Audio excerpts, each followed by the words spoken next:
The future of Seattle's highways affects all of us. I'm Ian Koss, host of the award-winning podcast, The Big Dig, and you can join me live as we explore what's next for Seattle's roads. It's October 27th at 7 p.m. at the Central Library in downtown Seattle. RSVP at kuow.org/events. KUOW live events are sponsored by Finney Ridge Painting. Electronic Arts, one of the largest video game companies in the world, just sold for a record $55 billion. This is the largest leveraged buyout in history. The buyers include Saudi Arabia's public investment fund, as well as Jared Kushner's investment firm. The deal still has to be approved by EA stockholders, but it's already sending shockwaves through Seattle's video game industry. Not just because a lot of people in Seattle worked on EA games, but because the company is banking its future on generative AI. This remarkable technology is not merely a buzzword for us. It's the very core of our business. I'm Joshua McNichols. I'm Monica Nicholsberg, and this is Booming, a podcast about the economic forces shaping our lives here in the Pacific Northwest. Generative AI has created a cultural conflict so deep it's sliced the video game industry in two, like a battle axe through a rotten zombie.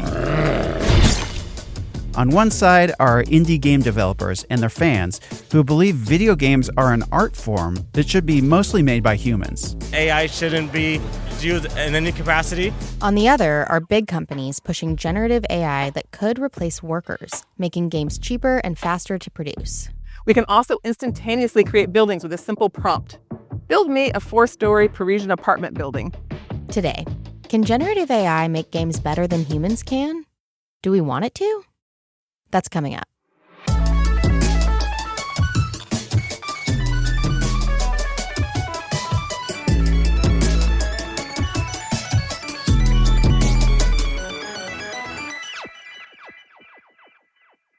How can it talk? It's not a real voice. This box just interprets signals from the computer and turns them into sound. Shall we play a game? Oh, love to. How about global thermonuclear war? Wouldn't you prefer a good game of chess? Later.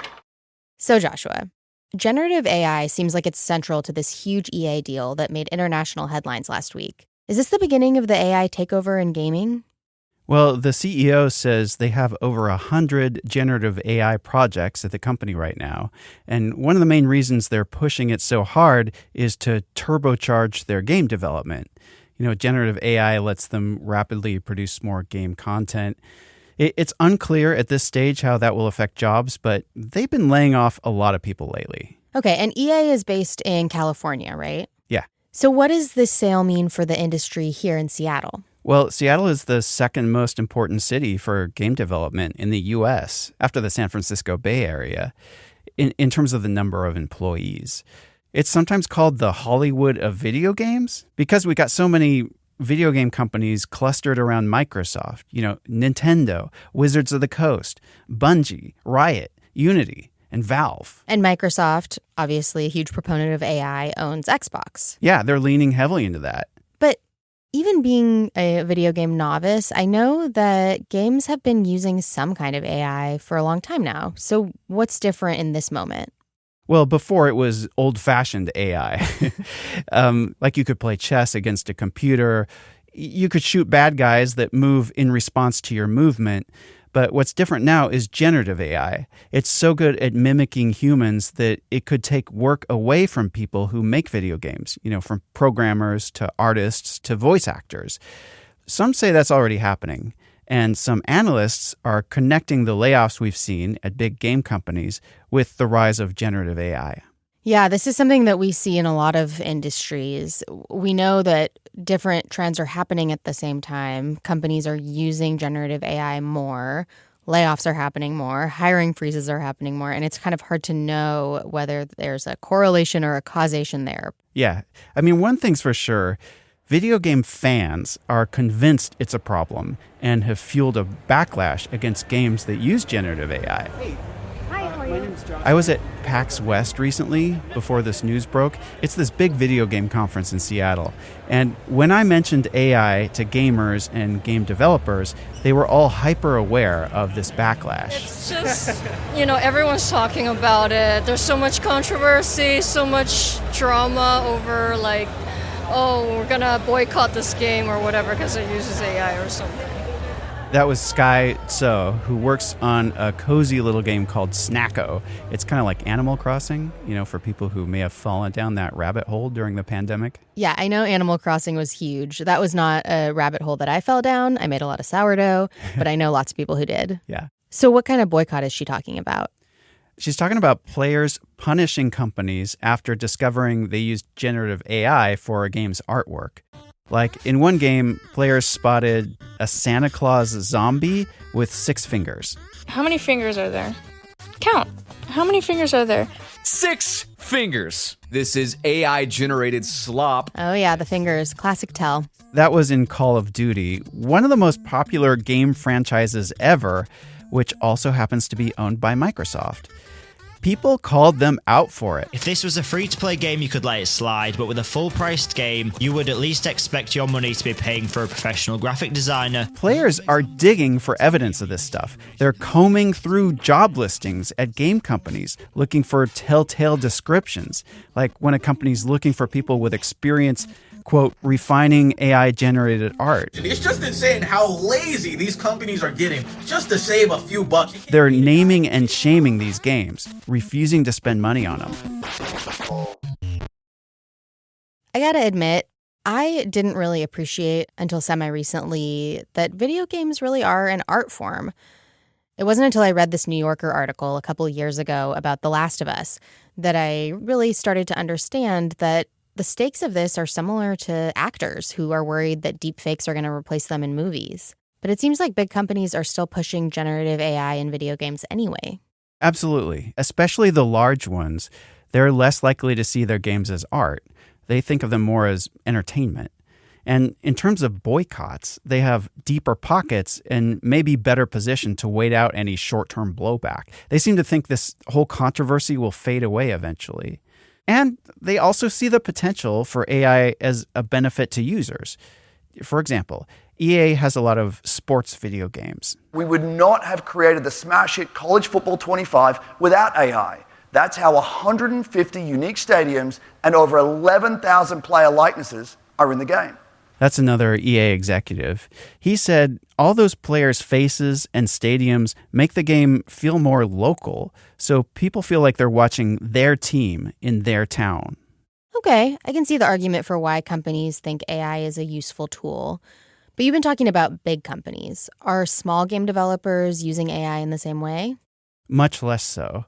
At PAX West, that video game conference I went to, many leaders of these smaller companies told me they want no part of Gen AI, partly because they're worried about their employees' livelihoods. And there's another thing I heard. Some indie developers feel there'd be a huge degradation in quality if they relied on AI. Like one person I talked to, Hunter Bond, is director of a horror game studio called Dread XP. He told me he would rather quit and become a chili farmer in New Mexico than allow any of his developers to use AI. It's very specific. Why does he feel that way? Because his employees are talented, and he thinks if they used AI to help make their art, it would lead to boring games that failed to connect with fans. He offered an example of what he says only humans could come up with. They have this one game that's inspired by those doodles that high schoolers used to draw in their school notebooks in the 80s and 90s. Oh, sure. We're talking about kids who were really into heavy metal or Dungeons and Dragons who should be taking notes, but instead they're drawing in the margins. It's just like covered in like pentagrams and like a demon with a skull and a giant sword. I love that. I would like all day long. I want someone's like terrible ballpoint art over some polished robot's like interpretation of all of human existence. But couldn't generative AI be instructed to do those kinds of doodles? Yeah, but this has become a moral issue for him. Because for an AI to do that, he says these big companies slurp up creative art like his so that AI can regurgitate it. They don't care about the integrity of my work. They want to eat the whole world and then just cover it in like an oatmeal flavored slop made out of all of that stuff. What would the point be of existing in a world where humans work overtime and robots make pointless art? I love this guy. And, I think he's got a good point. Are all indie developers this hardline, though? Not entirely. Many told me that they don't use it, but then admitted it's okay in limited cases. For example, designing menus and user interfaces. They'll use it for 85% of the coding for certain tasks and then come in to clean it up. It's kind of like babysitting an intern.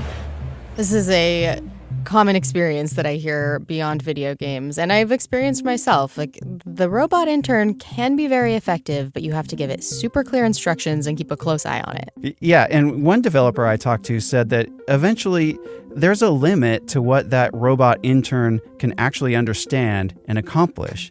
And that developer was Indigo Doyle, who was featured in a showcase for rising stars at PAX West. She's originally from a small town in Ontario, in Canada, and her game is called Roller Girl, and it's based on one summer she spent rollerblading around, earning money by doing errands for her neighbors.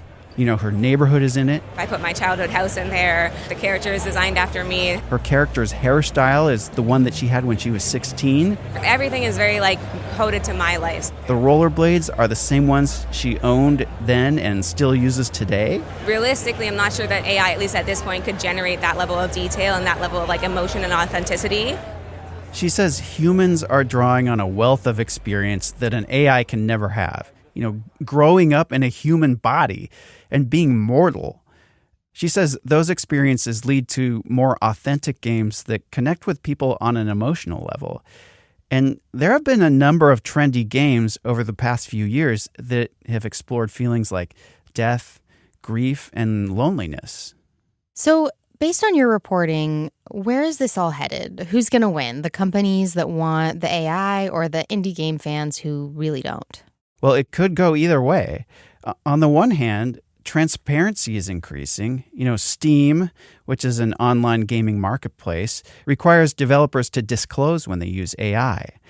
On the other hand, the tools used to make games using AI are getting better and harder to avoid, even for indie game designers. I'm thinking of Unity's game engine, which is built right here in the Seattle area. So that engine requires you to use AI tools? No, but the tools are front and center, and Unity also claims that AI is, at the center of its business plan. Got it. But, gamers in the U.S. may not be the ones to decide this. They're just not the biggest market for games anymore. That would be China. And David Brevik, who's a game designer turned producer who works with games all over the world, says China has a very different attitude about AI. There's cultural differences between the two and the way that they treat that more as a tool, and we see it more as a threat. They've embraced it much more, and I would imagine that we'll see China leading the way that way. And China is home to the most profitable game developer in the world, Tencent. It's funny how many of these debates over whether to speed up or slow down the use of AI just come back to competition with China. Yeah. And it sounds like at the end of the day, no matter how much developers in the U.S. might think that we shouldn't surrender any of our creativity over to AI, that might not be the deciding factor. It might not be economically viable to design games without using AI if you're in competition with game designers in China. Yeah, absolutely. I mean, you can kind of, at least with blockbuster games, you can look at the film industry and they still have art movies. They're just not, the blockbusters. Yeah, and it's interesting that you mentioned film because this strikes me as a question that's bigger than any one art form, video games, movies. Anyone who makes something creative is trying to figure out how to use these tools, how to not be left behind if everyone else is using them, but maintain some creative integrity. And it just feels like the goalposts for that keep shifting, and we're all trying to define what makes it a tool that's helping an artist, and at what point are we just letting it make the art? Yeah, which is why we'll just have to keep reporting on this. That's right. Okay, coming up next, the end game.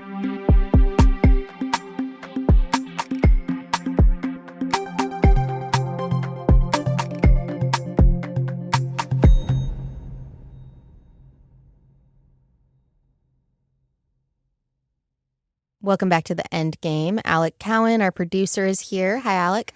Hello, you two. Hey. I can't begin to describe just how excited I was when you said you were interested in a video game episode, Joshua. And as everyone has since learned, I'm a massive gaming nerd. It's honestly quite embarrassing how many hours I've put on my consoles. But, what's interesting here, Joshua, is that as you touched on a little bit, we've been talking all about generative AI in gaming, but of course, artificial intelligence, behavioral algorithms that learn from players, they've been around for a long time in gaming. And so today, I've got some audio clips from some famous games that helped break some new ground in gaming AI, and I'd like to see if you can guess the game that they came from. Oh, boy. All right. I know, a collective eye roll of the room right now. I just think I'm at a disadvantage here, but I will give it the old college try. I haven't traditionally been a big gamer either. I kind of recently got into it because my son's so into it, so it's something we can bond over a little bit. All right. Well, let's go to question number 1. What game is this sound from? I know that one. That's Pac-Man. All right, so it is Pac-Man. All right. I did not know that one. Congrats, Joshua. By Midway. I used to play that all the time at Rico's Pizza in Bellingham. Well, so quick follow-up first of all. The little sound at the kind of end there was the sound of the ghosts. There's 4 ghosts that chase you around in Pac-Man. Do you happen to know the name of the 4 ghosts that chase you in Pac-Man? Are they like famous ghosts from history or literature? No, it's Inky, Blinky, Pinky, and Claude or something. Okay, Joshua. Wow. Okay, yes. I was thinking like Christmas past and future, so way off. Yes. Well, so the red one is Blinky, the pink one is Pinky, the blue one is Inky, and the orange one is Clyde. Clyde. I was Love close. It. But wait, how did Pac-Man use AI? Well, in 1980, in video games, your enemies or your opponents, they were not very complex. Pac-Man changed that because the ghosts were given these quote-unquote personalities. They each had their own algorithms, and it added this whole new layer of strategy and complexity. So Blinky, the red one, he was very aggressive, and he chases Pac-Man. Pinky, the pink one, tries to ambush you. It tries to kind of cut you off at various choke points. Inky, the blue one, does a kind of calculated thing where it tracks where Pac-Man is and where it tracks where the red one is, and it tries to catch you in between the two of them. And then Clyde, as his name implies, is just unpredictable. Clyde just goes wherever he wants. I had no idea that the ghosts each were doing their own thing. But one thing that marks it as still primitive, if you want to call it even AI, is that you could memorize a pattern and go through the maze in this particular way and be guaranteed success. And my mom used to actually memorize these patterns so that she could beat several levels in Pac-Man. Okay, gaming the system here. All right, so let's go on to question 2. This is more of a deep cut. Any guesses on what game or franchise this came from? Prepare for battle. Taking the lead. Congratulations, you are the winner. I would honestly be very impressed if either of you got this one, but what's that fighting arcade game? Street Fighter? No, it's not Street Fighter. Mortal Kombat? Not Mortal Kombat, although this is kind of in that vein of just very deep-voiced announcers. TKO? It is not TKO. So this is from Unreal Tournament 1999. Oh, that was going to be my next guess. Everyone's favorite. I know, 5th down the list. So this is a really interesting franchise. It's very famous for being the first series to use what's called the Unreal Engine, which people are maybe more familiar with today. Yeah, that's still a thing. In today's gaming world, it's like the most cutting edge of like high-powered game engines. It's like the most realistic graphics possible. It's like you're literally walking in real life through this video game. That debuted around the time that Unreal Tournament came out, and this game is famous because it kind of gave us the word for bot as a shorthand for a computer player. And these bots were like Pac-Man, opponents that you would play against in the game. They're all following an algorithm to try and beat you. But what Unreal Tournament did was allow these bots to take in data, to learn the maps that you played on. They mimicked human play styles and strategies. It was like one of the first games to offer these big, massive battles between you and a bunch of other computer opponents. Very cool. All right. So question number 3, and I won't ask you the specific game that this is from. Instead, what movie franchise do you think this game is sourced from? I've always hated you. In fact, I spent so much time hating you that I'll regret killing you. Because then I'll have to find a new maggot to hate. Lord of the Rings? Let's see. New maggots. It sounds to me like a first-person shooter, because this is like a drill sergeant trying to beat you down. I don't know. What is it? It is Lord of the Rings. Yes. It was the maggots for me. Okay. Yes. So this is from a game called Middle-earth: Shadow of Mordor. And this game is really cool because it developed this patented system called the Nemesis system. Have you ever heard of the Nemesis system? No. So this was kind of this amazing feat. So take most games, right? The developers code in a bunch of enemies. They give them names. They decide where to put them, yada, yada. They have this flow chart of things these enemies can do and react to. What the Nemesis system did was basically there was this AI algorithm in the game that would procedurally generate random enemies you fought against. So it's kind of like asking ChatGPT to invent an army from scratch, like complete with random names and backstories and personalities, etc. And so every time you started a new game, this procedural AI would throw all these random personalities and attributes and names together to create this total original cast of characters that you would fight against. Huh. Wow. And then the reason it's called the Nemesis system, this is the fun part, is because if these enemies defeated you or if you defeated them, they'd actually remember you. And so this AI would like add your decisions to their personality profile. And so each time you encountered them, you'd get this extra layer of narrative because like this random orc or goblin or whatever basically had this AI telling it to hold a grudge against you. Well, I love that one. I don't really know anything about video games, but I would be very disappointed in myself if I didn't catch a Lord of the Rings reference. There you go. Hey, real quick lightning round. What's your favorite video game? SSX Tricky. I've never played it. Oh my The gosh. snowboarding game, right? The snowboarding game on very PlayStation 2. We had it when I was in high school, and it was like the only game I've ever played regularly in my life. I also like Mario Kart. I would play that in college sometimes with friends. And now my eldest son is getting really into Pokemon, so he and my husband are playing like the original Pokemon Game Boy game, and that's kind of fun. I'll get in the mix occasionally. Cool. Alec. Oh, I mean, I like all the classics, like the Zeldas. I played a lot of Elden Ring over the past few years. That's probably my easiest favorite. Yeah, cool. For me, I'm currently absorbed into Baldur's Gate 3 on the recommendation of Libby Denkman, one of the hosts here at KUOW. Well, thanks, Alec.